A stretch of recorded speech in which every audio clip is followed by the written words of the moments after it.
Good morning guys, it is Sunday the 1st. How are you today? I want to talk to you today about stop versus stay. Now, we've all heard the Boris news. I don't particularly watch the news myself, but everybody's screaming about it, so I've heard. This means a stop for many things right now, but it's not a stay.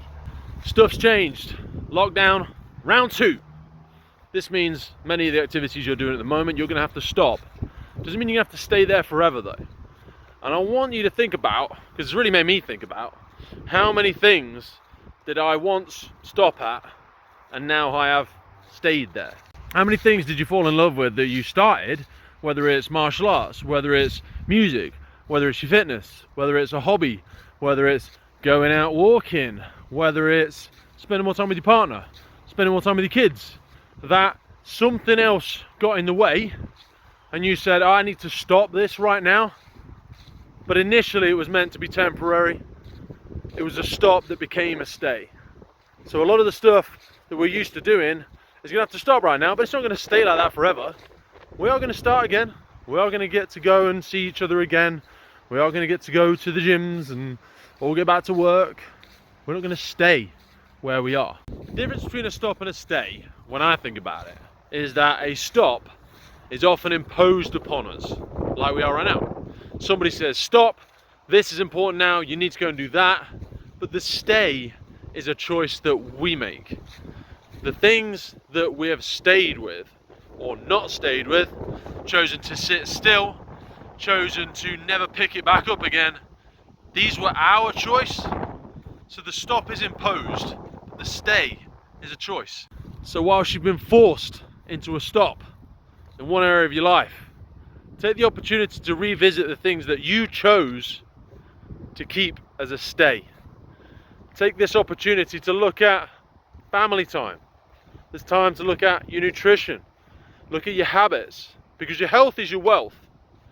When we're getting into another 20, 30 years down the road, you know, if you're currently in your 20s, 30s, 40s, and even if you're in your 50s, in 20 or 30 years time, the wealth is not going to be lying in the money. The wealth is going to be in your health.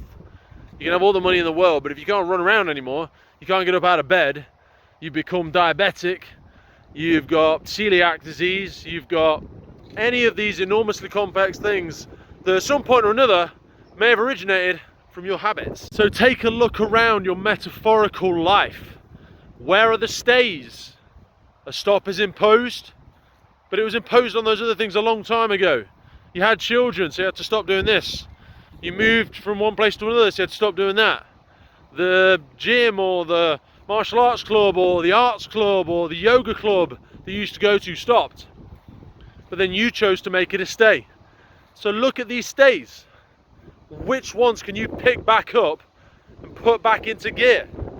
Think of it like that mental highway. You've pulled over, you stopped. You should have started again at some point. You didn't have to stay there. Nobody wants to stay in the middle of the highway. And people will have pulled up over time and gone, hey, are you going to get going again with your health? Are you going to get going again with your music? Are you going to get going again spending time with your kids? And you were like, no, I'm not broken down. I'm just going to stay here for an unknown amount of time. The difference between a stop and a stay are very different. One of them is not in your power. So control the controllables. The stop is imposed, but control the controllables. Pick up the stays and start making progress again. This can be framed as a gift for some of us, and I know it'll be an emotive subject of, oh, BS, Pete, shut up, what the hell do you know? This ain't high five positivity. We're not saying the best is yet to come, better is better and better is best. I'm not saying that rubbish. I'm just saying, you've got some stays. Revisit your stays, pick them up, make progress. These are things you have control over, you can do, get on them. Have a wonderful Sunday, have a wonderful week, accept the stops, restart the stays. I'll see you soon.